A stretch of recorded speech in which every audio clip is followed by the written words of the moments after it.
আসসালামু আলাইকুম, welcome to Urmi's kitchen. সবাই কেমন আছেন? নিশ্চয়ই ভালো আছেন। আল্লাহর রহমতে আমরাও ভালো আছি। আজ রান্না করব কার্পু মাছ দিয়ে মূলা। আর এই কার্পু মাছ দিয়ে মূলা রান্নাটা খুব মজা হয়েছিল। এখন আমি রেসিপিটা আপনাদের সাথে শেয়ার করব। এই মূলাকে এখন আমি কেটে নেব। দুইটা মূলা দিয়ে রান্না করব। আর এই কার্পু মাছকে আমি ধুয়ে পরিষ্কার করে নিয়েছি রান্না করার জন্য।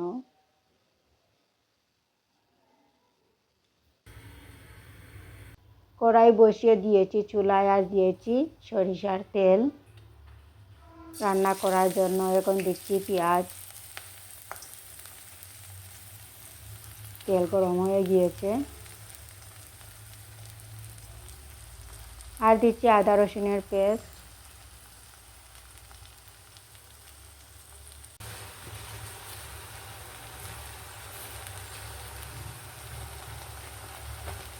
আর দিচ্ছি স্বাদ মতো লবণ।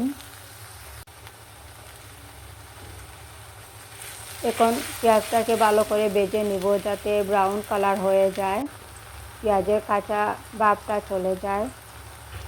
এখন পেঁয়াজের কাঁচা ভাব চলে গিয়েছে, ব্রাউন কালার হয়ে গিয়েছে। এখন দিয়ে দিচ্ছি গুঁড়া মশলা। এখানে 1 চামচ মরিচের গুঁড়া দিয়েছি, 1 চামচ হলুদের গুঁড়া দিয়েছি,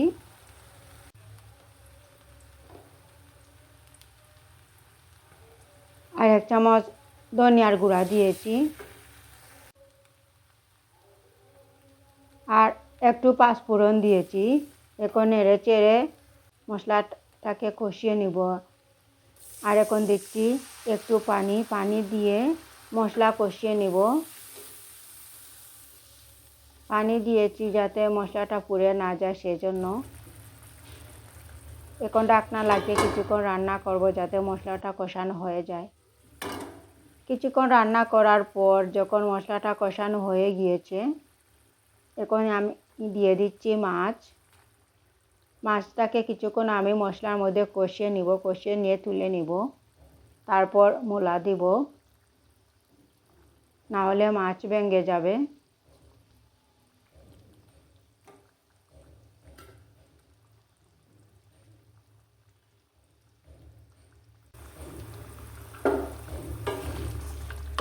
এখন নেড়ে চেড়ে দিচ্ছি, মশলার সাথে মিশিয়ে নিচ্ছি।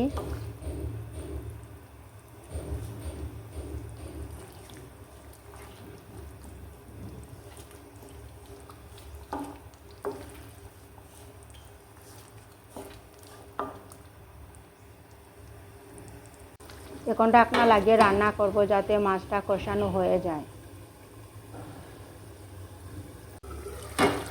কিছুক্ষণ রান্না করার পর যখন মাছ কষানো হয়ে গিয়েছে, এখন আমি মাছটাকে তুলে নিব।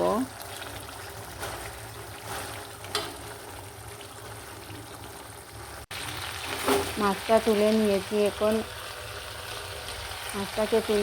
এখন আমি এখানে মূলা দিয়ে দিব।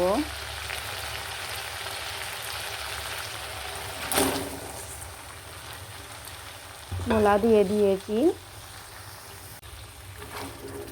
এখন নেড়ে চেড়ে দিচ্ছি মূলা দিয়ে।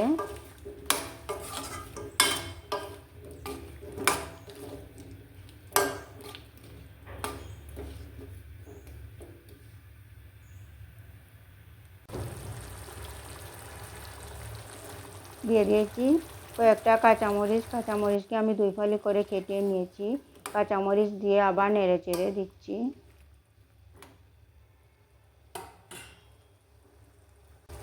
এখন ঢাকনা লাগিয়ে রান্না করব কিছুক্ষণ যাতে মূলাটা সিদ্ধ হয়ে যায়।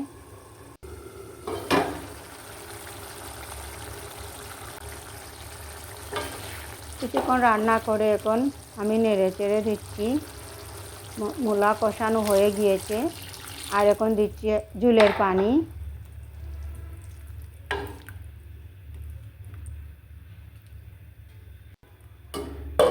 এখন ঢাকনা লাগিয়ে রান্না করব যাতে মূলাটা সিদ্ধ হয়ে যায়।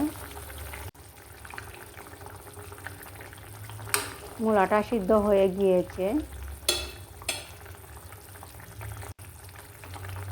এখন আমি দিয়ে দিব উপর থেকে মাছ।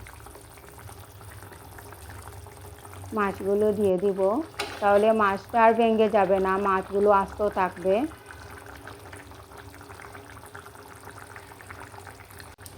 এখন ঢাকনা লাগিয়ে আরও কিছুক্ষণ রান্না করব।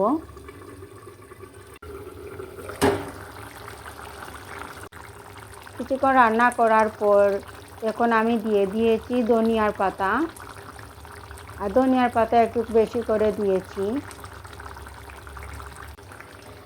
ধনিয়ার পাতা দিয়ে আরও কিছুক্ষণ রান্না করব। ধনিয়ার পাতা দিয়ে কিছুক্ষণ রান্না করার পর আমার মূলা দিয়ে কার্পো মাছ রান্না হয়ে গিয়েছে। এখন আমি চুলাটা অফ করে নিব। চুলাটা অফ করে নিয়েছি আমি। দেখুন আমার তরকারির কালারটা কত সুন্দর হয়েছে। সবাই ভালো থাকবেন। আল্লাহ হাফিজ।